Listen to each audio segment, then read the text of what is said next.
안녕하세요. 오티입니다. 오늘은 브론펜브레너와 가드너의 이론으로 발달을 마무리 지어 보려고 하는데요. 먼저 브론펜브레너의 이론, 유아인용 교육과정에 몇 번 출제되었을까요?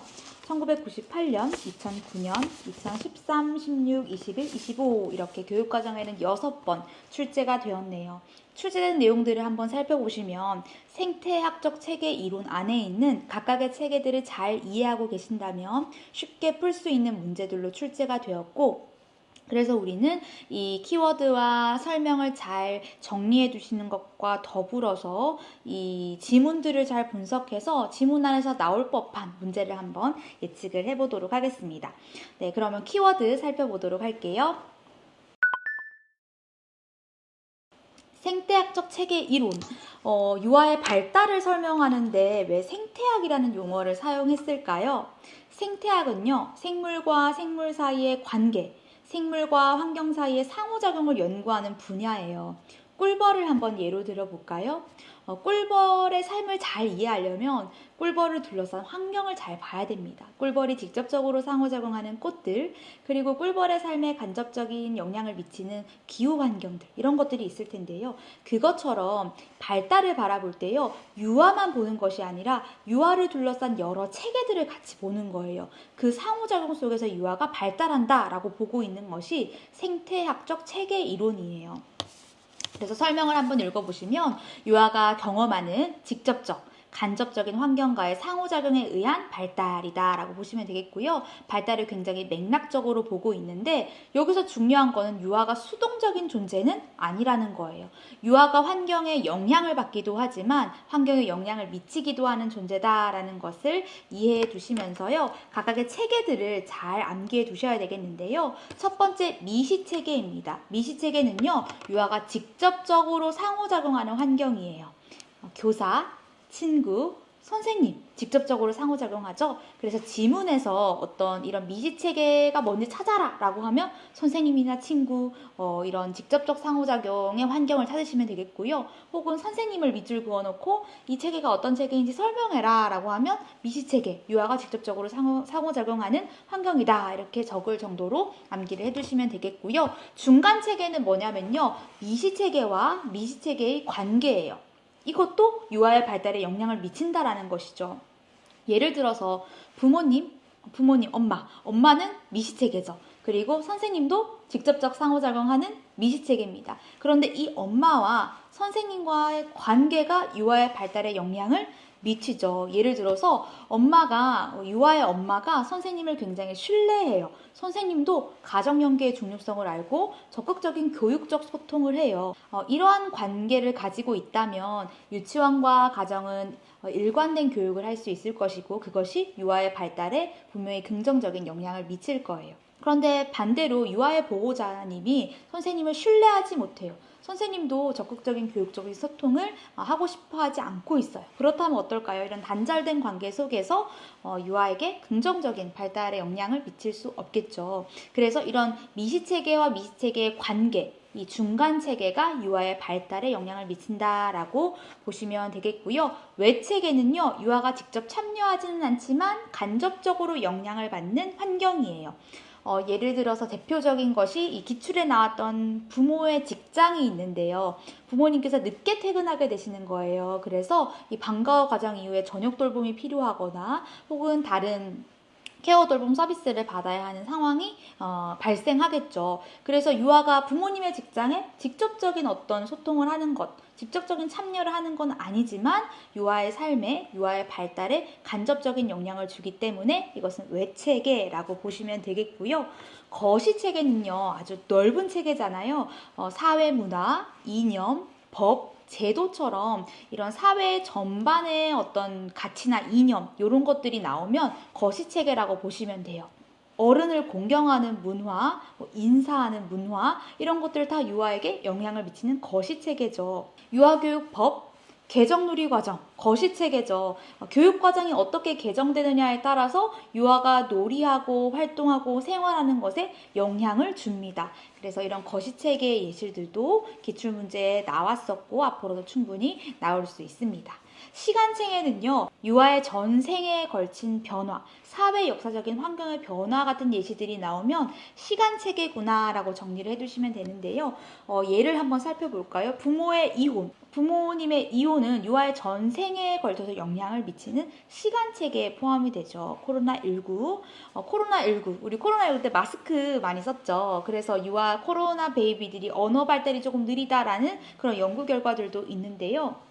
그것처럼 이 하나의 사건으로 끝나는 것이 아니라 유아의 전생에 걸친 영향력을 미치는 어떠한 변화, 이런 것들은 시간체계다라고 정리를 해두시면 되겠습니다. 네, 의의를 한번 읽어보시면 생태학적 체계 이론은 개별화 교육을 강조해요. 왜냐하면 각각이 가지고 있는 체계가 다 다르니까. 우리 반에 20명의 유아가 있을 때 각각의 유아가 가지고 있는 직접적인 상호작용의 환경, 간접적인 환경들은 모두 달라요. 그래서 그 환경들을 잘 살펴볼 필요성 플러스 우리가 그 환경을 잘 활용해서 보호자님과 적극적인 소통, 지역사회 자원을 활용하는 것, 이런 것들을 통해서 교육할 필요가 있겠다라고 하는데 의의가 있겠습니다. 네, 그러면 기출문제 한번 보도록 할까요?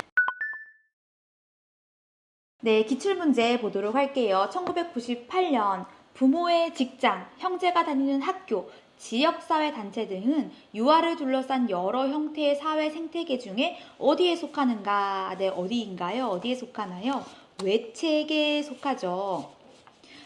미시체계, 유아가 직접적으로 상호작용하는 체계, 중간체계, 미시체계와 미시체계의 관계, 그리고 거시체계, 문화나 관습, 법, 제도, 이념 이런 것들이 나오면 거시체계입니다. 그래서 98년도 문제는 3번이고요. 그래서 여기에서 우리가 취할 것은 외체계의 예시를 한번 찾아보세요 라는 문제가 2026학년도에 나왔다라고 하면 외체계에 관련된 것, 부모님의 직장이라던가 형제가 다니는 학교, 지역사회 등의 단체, 이런 것들이 외체계구나 해서 찾아내실 수 있으시면 되겠죠. 네, 2009년 객관식 문제 한번 보도록 할게요. 유치원 교육 과정의 사회관계 영역에 관련되는 브론펜브레너의 생태학적 체계 이론에 대한 설명으로 잘못된 것을 고르래요. 1번, 중간 체계는 유치원, 이웃, 동네 등 유아에게 2차적이고 간접적인 환경으로서 유아와 상호작용을 한다. 1번 설명보다 틀렸네요. 중간 체계는 무엇이었나요? 미시체계와 미시체계의 관계죠. 부모님과 교사의 관계, 이런 것들이 중간 체계에 해당되기 때문에 1번 설명이 틀렸고요. 2번, 미시체계는 유아를 둘러싸고 있는 부모, 가족, 친구 등 직접적인 환경 맞죠.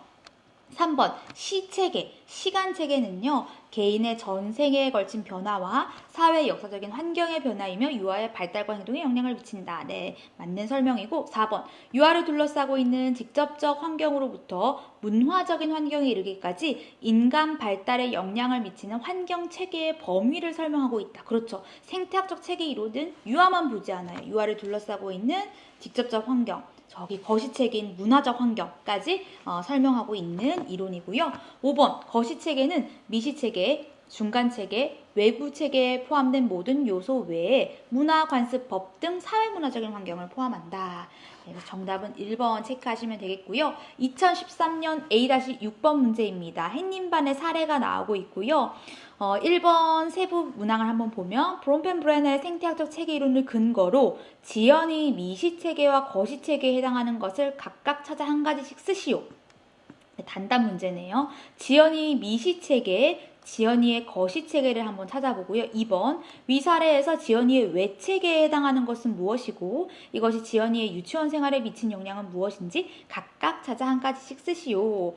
네, 그러면 먼저 지연이의 미시체계 한번 찾아볼게요. 첫 문장부터 나오고 있거든요. 햇님 반에는 지연이를 포함한 20명의 유아들이 있고 홍교사도 있고 하모니 선생님도 있대요. 그래서 한 가지 찾아 쓰라 해서 세 가지 중에 한 가지를 쓰시면 됩니다.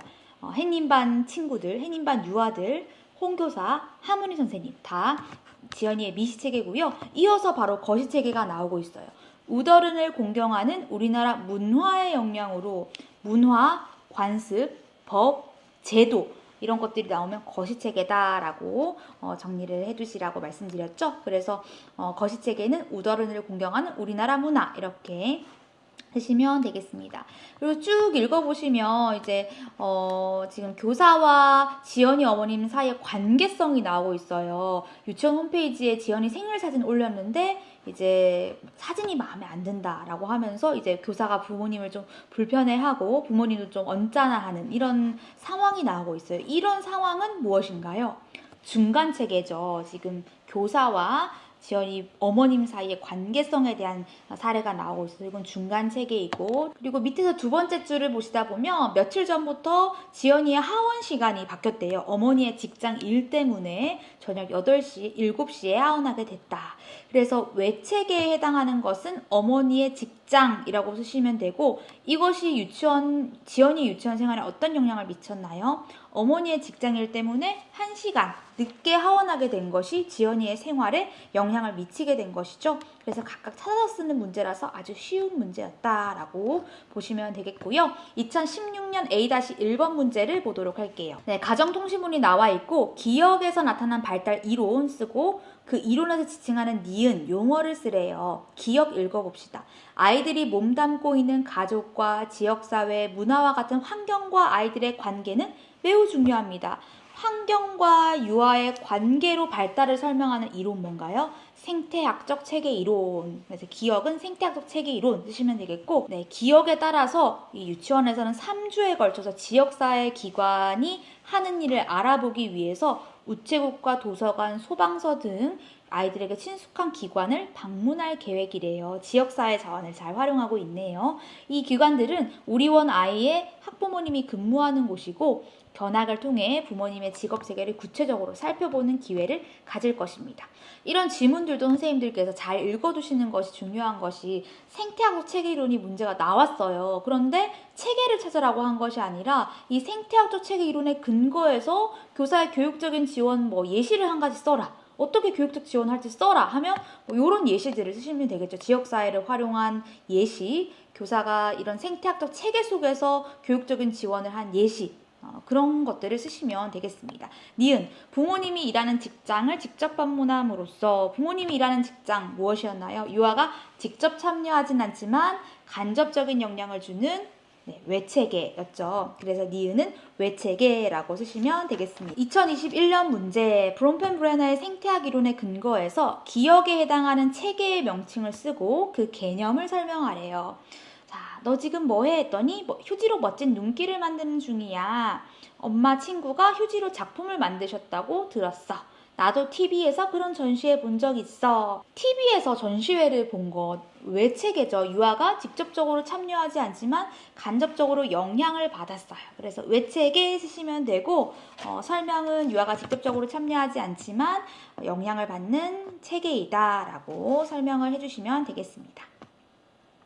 2025년 문제, 브롬펜브레너의 생태학적 체계 이론에 근거해서 A에서 중간 체계를 찾아서 그 체계를 활용한 다문화 교육의 예시 한 가지를 쓰고 2번, 밑줄 친 기억에 나타난 체계 간의 관계를 체계의 명칭 2가지를 사용해서 설명을 하라고 되어 있습니다. 한번 읽어볼게요. 학습 공동체 교사 간의 대화고요. 다문화 교육을 주제로 정하고 다문화 가정 유아에 대한 지원 방법에 대해서 이야기를 하고 있네요. 윤교사, 저는 다른 것을 틀린 것으로 보는 사회적인 인식이 먼저 변해야 한다고 생각을 해요. 가끔 편견을 가진 유아를 보는데 또래에게도 영향을 주더라고요. 기억, 그러한 인식이 유아가 보는 TV 프로그램에 나타나기도 해요. 자, 기억이 먼저 나왔으니까 기억을 한번 풀어볼게요. 기억에 나타난 체계 간의 관계를 체계 명칭 2가지를 사용해서 설명을 하래요. 그러니까 이 안에 2가지의 체계가 있고 그 2가지 체계 이름이 뭔지 너가 쓰고 그리고 이 체계가 어떤 영향을 미치는지 이 관계성에 대해서 설명하라는 말이거든요. 2가지 체계를 한번 찾아봅시다. 첫 번째 체계, 사회적인 인식, 거시체계죠. 사회문화, 규범, 제도, 법, 가치 이런 것들은 거시체계라고 했어요. 사회적인 인식이 지금 거시체계이고요. 그 거시체계가 어디 영향을 미쳤어요? TV 프로그램. 유아가 직접적으로 참여하진 않지만 간접적으로 영향을 받는 외체계. 사회적 인식이라는 거시체계와 TV 프로그램이라는 매체계는 상호 영향을 주고받으며 그것이 유아에게 간접적인 영향을 미친다라고 설명을 해주시면 되겠고, 이어서 읽어볼게요. 지난달에 여러 나라의 놀잇감으로 놀이도 했잖아요. 그때 다른 나라의 문화에 대한 유아들의 관심이 높아져서 우리 반은 지역의 다문화 축제까지 갔어요. 다문화 가정 유아를 지원하는데 부모와 유치원 간의 관계도 중요한 것 같아요. 중간책에 드디어 나왔죠. 부모와 유치원 간의 관계. 미시체계와 미시체계의 관계. 그래서 A에서 중간체계는 부모와 유치원의 관계라고 쓰시면 되고, 그것을 사용한 다문화 교육의 예시 뭐가 있나요? 다문화 가정의 부모님을 유치원에 초청하여서 부모 재능 기부 수업을 한다. 이런 사례들을 한 가지 쓰시면 되겠습니다. 기출문제를 보시니까 어떠신가요? 미시체계, 거시체계, 단순히 단답으로 쓰는 것만 준비하면 안 되겠구나 라는 생각이 드시죠? 그래서 이런 사례들 속에서 이 체계가 무슨 체계이고 왜 그 체계에 해당하는가를 쓸 수 있고, 또 지금 교육적인 사례까지 요구하고 있으니까 이것과 관련된 교육적인 지원 이런 것들을 적는 연습을 해 나가시면 되겠습니다. 네, 그러면 이어서 가드너의 다중지능 이론 한번 보도록 하겠습니다. 가드너의 다중지능 이론은 유아임용 교육과정에 몇 번 출제되었을까요? 2012년, 13년 출시, 15, 17, 22 이렇게 5번 출제되었는데, 각각의 어떠한 지능인지를 사례를 통해서 잘 파악하실 수 있으시면 쉽게 풀 수 있는 문제들이 나왔고, 앞으로 이 지문을 활용한 변형 문제가 나온다면 교사의 역할, 교사가 이 다중지능 이론의 관점에 근거해서 어떤 지원을 하면 좋을지에 대한 답변 정도를 선생님들께서 서술하실 수 있을 정도로 준비를 해두시면 좋겠는데요. 그걸 정리한 키워드 보도록 하겠습니다. 첫 번째, 다중지능 이론. 지능이 높다라고 하면 선생님들은 어떤 것이 떠오르시나요? 논리적이고 수학적인 사고를 잘하는 그런 지능이 좀 떠오르실 수 있는데요. 가드너는요, 인간의 지능을 총 8가지로 나누고 그 지능을 인간이 모두 가지고 있고 상호 독립적인 지능들이다 라고 보고 있습니다. 대인관계지능, 신체적인 지능, 음악적 지능처럼 기존의 지능의 영역으로 생각하지 않았던 부분들을 모두 지능에 포함시켜서 정의를 내리고 있는데요. 다중지능 이론에 근거해서 우리가 교육을 한다면 아까 전에 봤던 생태학적 체계, 각각의 유아가 가지고 있는 유아를 둘러싼 환경이 다른 것처럼 이 유아가 가지고 있는 8가지의 지능들 중에 유아의 강점되는 지능이 분명히 있을 것이고 약점되는 지능들이 있을 텐데, 이것을 잘 파악해서 적절한 지원을 해주는 것이 중요하겠죠. 그래서 제가 교사의 역할을 좀 빼놓았는데요. 지금까지 기출문제를 보니까 어떤 지능인지 알고 있으면 쉽게 풀 수 있는데, 그 지문들 속에 보면 교사가 이렇게 지원을 해줬다라는 지문들이 몇 번 나오는 걸 보니까 다음에 문제가 출제된다면 다중지능 이론에 근거해서 어떠한 관점으로 지원을 해줘야 되고 구체적인 사례 이런 것들을 적는 문제가 나올 수도 있겠다라고 생각이 들어서 정리를 해봤습니다. 그래서 교사의 역할 보시면 강점 지능과 연계해서 통합적인 활동을 한다. 강점 지능을 활용해서 약점 지능을 보완할 수 있도록 한다라는 이런 문구들을 선생님들께서 한번 써보시면서 이런 문제가 나왔을 때 당황하지 마시고 바로 답변을 쓰실 수 있으면 좋겠다라는 생각이 들고, 또 유아의 개인의 지능을 파악해서 개별화 교육한다라는 내용도 교사의 역할에 포함이 될 수 있겠죠. 그러면 8가지의 지능을 한번 보도록 할까요? 첫 번째, 언어적 지능, 언어를 이해하고 표현하는 능력. 만약에 사례에 A라는 유아가 언어적인 지능이 약점으로 나왔어요. 그러면 교사가 어떤 역할을 해줘야 될까요? 언어적 지능이 약점으로 나오면 또 다른 강점되는 게 있겠죠. 그것과 연결해서 통합교육을 한다라는 답변을 쓰셔도 되지만, 이 언어를 이해하고 표현하는 능력을 기르기 위한 이야기 나누기 그림책 등을 제공한다와 같은 구체적인 사례를 요구했을 때는 그 언어적 지능과 연결되는 사례도 한번 정리를 해주시면 좋겠다라는 생각이 들고요. 논리 수학적 지능, 논리적으로 사고하고 수학적 문제를 해결하는 능력, 과학 실험이나 수세기 같은 것들이 있을 수 있고요. 공간적 지능, 시각적으로 공간을 인식하고 조작하는 능력, 퍼즐, 블록놀이에 해당이 되겠고요.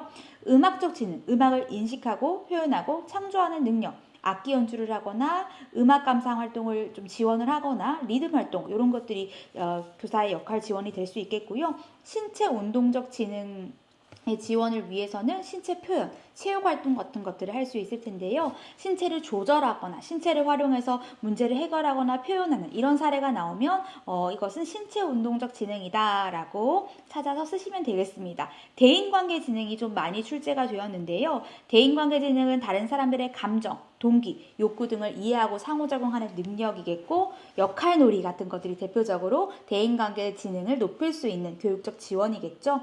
개인 이해 지능, 감정이 잘 통제가 안 되거나 나의 감정을 스스로 이해하지 못하는 이런 사례가 나온다면 감정 카드나 나의 이야기 나누기 이런 것들을 지원을 해줄 수 있겠고요. 자연적 지능, 자연 환경을 인식하고 분류하고 이해하는 능력이고 자연물을 제공하거나 탐색하는 그런 활동을 해볼 수 있겠습니다.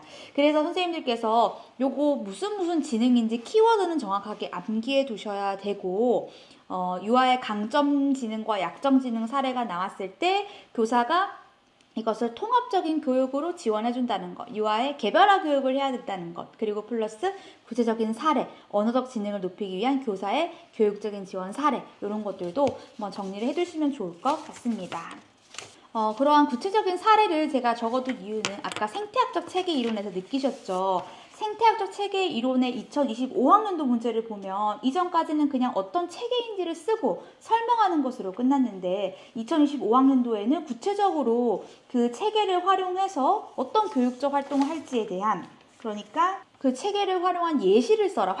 교육 활동의 예시를 써라라는 문제가 나왔거든요. 그래서 충분히 다중지능 이론에서도 이 다중지능 이론을 활용한 유아의 약점 지능을 보완하기 위한, 지원하기 위한 교육 활동 예시를 써라라는 문제가 충분히 나올 수 있기 때문에 그러한 부분들도 정리를 해두셔야 되겠습니다. 그러면 기출문제 한번 보도록 할게요.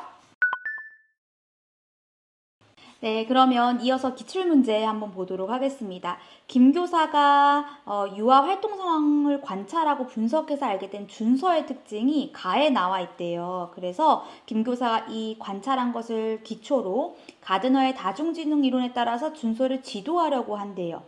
그 다중지능 이론에 대한 설명, 준서의 지도 방법에 대한 설명으로 적절하지 않은 것을 고르는 문제입니다. 그러면 가부터 먼저 읽어볼게요. 가. 준서는 그림 그리기를 매우 좋아하고 날마다 미술 영역에서 활동한대요. 또래들보다 그리기에 재능을 보이고 친구들에게 보여준대요. 그림 그리기는 공간적 지능에 해당합니다. 그런데 준서는 식물 관찰이나 자연 체험 학습 활동에서는 거의 관심이 없대요. 자연적 지능이 좀 약점이네요. 1번 읽어볼까요? 가드너의 다중지능 이론에서 지능은 언어적, 논리 수학적, 공간적, 음악적, 신체 운동적, 대인관계, 개인 이해, 자연적 지능 등을 포함한다. 네, 8가지를 잘 설명해줬고 이것은 맞는 설명입니다. 그래서 선생님들께서 아마 강론서, 전공 서적마다 약간의 해석의 차이로 대인관계 지능은 개인 간 지능, 개인 이해 지능은 개인 내 지능 이렇게 설명하는 책들도 있는데 기출에 나온 키워드로 외워두시는 게 가장 좋거든요. 그래서 요 키워드를 중심으로 정리를 해놨으니까 그것으로 암기를 하시면 좋겠고 2번 준서는 공간적 지능에서 강점 보이고 그렇죠. 그림 그리기 거기서 강점 보이고 있었고 자연적 지능은 약점 보이는 거라서 맞는 설명이고요. 3번 교사는 준서의 강점지능과 연계하여 통합적인 교육활동을 제공함으로써 균형 있는 발달을 도모할 수 있다. 맞는 설명이죠. 맞는 설명인데 선생님들께서 중요한 것은 맞는 설명이다 하고 넘어가는 것이 아니라 지금 교사의 지원에 대한 적절하지 않은 설명을 고르라고 지금 2012년에 문제가 나왔잖아요. 그러면 2026년도, 2027년도 문제에 다중지능 이론을 근거로 한 교사의 지도 방법에 대해서 쓰시오, 서술하라 하면 선생님께서는 3번을 모범 답안으로 생각하셔서요. 준서의 강점지능과 연계해서 통합적인 교육활동을 제공할 수 있다. 이렇게 답안이라고 생각하시면서 기출을 공부를 하셔야 되겠습니다. 네, 4번으로 한번 넘어가 볼게요. 교사는 준서의 조형 영역 활동을 제한하고 준서가 소극적으로 참여하는 식물 관찰이나 자연 체험 학습으로 대체한대요. 이건 잘못된 거죠.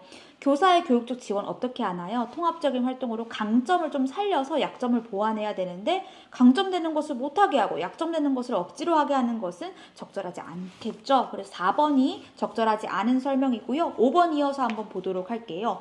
교사는 준서가 좋아하는 그리기 소재와 함께 자연물을 제공해서 그림을 그리면서 자연물에 대한 탐색 활동이 자연스럽게 일어날 수 있도록 한다. 이것도 아주 좋은 모범 답안의 예시죠.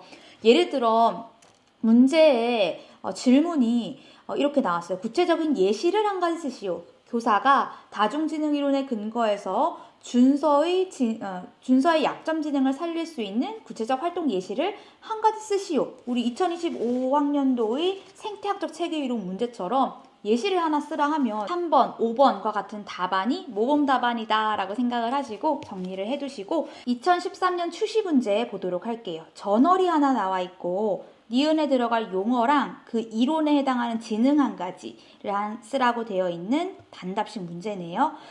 인간의 지능은 상호 독립적인 여러 지능으로 구성된다. 가드너의 다중지능 이론이죠. 그래서 니은은 다중지능 쓰시면 되겠고 다중지능 이론은 유아의 강점과 특성을 파악하는 데 도움이 되는 것 같다. 유아들을 관찰해보면 아이들마다 가지고 있는 강점이 매우 다양하다. 그래서 이 다중지능 이론에 해당하는 지능이 밑에 설명이 나와 있는데 이 설명에 해당되는 지능을 써야 되네요. 타인의 기분과 동기를 파악하고 변별하는 능력, 다른 사람과 좋은 관계를 유지하는 능력, 문제 해결 과정에서 의견을 조율하고 통솔하는 능력, 대인관계 지능이죠. 2015년 A-2번 문제 또 전월이 나오고요. 여기에서 가드너의 다중지능 영역 중에 리을과 미음에 해당하는 민재의 지능 영역을 쓰래요. 리을은 강점지능, 미음은 약점지능. 지문에서 민재의 강점과 약점 지능을 찾으면 되겠네요. 민재는 자신의 생각이나 느낌을 글보다는 신체, 벌써 첫 번째 문장에서부터 거의 정답을 제시를 해주고 있죠. 그래서 손으로 만들기를 잘하고 공과 같은 도구를 자유자재로 사용하고 춤추는 활동에서도 창의적이래요. 그러면 첫 번째 문장부터 세 번째 문장에 강점되는 지능이 나오고 있는데 어떤 지능이 강점 지능일까요? 그렇죠. 신체 운동적 지능. 신체를 이용해서 표현하고 손으로 만들고 도구도 사용하고 춤도 추고 지금 신체를 활용한 여러 활동에서 강점을 보이고 있죠. 그래서 신체 운동적 지능에 해당되고 약점이 이제 그러나 이후부터 나올 것 같아요. 그러나 민재는 말이나 글에 대한 민감성이 부족해서 글 배우는 것이 힘들고 글씨 몰라요, 글씨 어려워요 하면서 그림책에도 관심이 없대요. 그러면 약점 지능은 언어적 지능이라고 볼 수 있겠죠. 우리는 여기에서 그치지 않고 가드너의 다중지능 이론에 근거해서 교사가 교육적 지원을 어떻게 하면 좋을지에 대한 답안을 앞에 보시는 모범 답안을 참고하셔서 한번 써보시는 연습 해보시고요. 2017년 A-3번 문제 역할놀이 영역에서 일어난 놀이의 일화 기록이고요. 임규라는 아이가 혜미, 민호, 지수가 놀고 있는 역할놀이 영역에서 두리번거리고 있어요. 혜미가 민호야 우리 과일가게 놀이하자 했더니 민호가 그래 난 배달할래. 혜미 배달? 그래 너 배달해. 임규 나도 가게놀이 하고 싶다. 배달하면 재밌을 것 같은데 하고 중얼거렸어요. 이 말을 지수가 듣고 임규에게 너 우리랑 놀고 싶구나? 그럼 함께 놀자. 네가 손님해 라고 이야기를 했어요. 이 기억과 관련해서 가드너의 다중지능 이론에서 제시한 지능 중에 한 가지를 쓰래요. 지수가 임규의 이야기를 듣고 그냥 지나가지 않고 임규가 놀고 싶구나, 우리와 놀고 싶구나 하는 동기를 파악해서 적절하게 반응을 해줬어요. 같이 놀자, 함께 놀자라고 제안을 합니다. 대인관계 지능에 해당이 되죠. 2022년 가드너의 다중지능 이론에 근거해서 B에서 지연이의 행동에 나타난 강점지능 한 가지를 쓰래요. 윷놀이를 하고 있고 윷이 판 밖으로 나갔네요. 그랬더니 서연이가 밖으로 나가도 돼. 민호가 나가도 돼 하니까 동우가 안 돼. 윷이 나가면 말 옮기지 못해 하면서 약간의 갈등이 보이고 있는데 서연이가 큰 소리로 그런 게 어딨어 나 안 해. 이랬더니 울먹거리면서 윷을 던지고 나갔대요. 지연이가 무슨 행동을 했나요? 서연이에게 다가가 안으면서 토닥여줬대요. 지연이의 행동을 봤을 때 지연이의 강점 지능은 서연이의 이 감정, 느낌 이런 것들을 공감해주고 그것에 적절한 반응, 위로의 반응을 보이고 있죠. 그래서 대인관계 기능이고 쓰고 설명하래요. 한 가지를 쓰고 설명하시오 되어 있기 때문에 대인관계 지능이라고 먼저 쓰시고 타인의 기분, 의도, 동기를 분별하고 적절하게 반응하는 지능이다 라고 설명을 더해주시면 되겠습니다.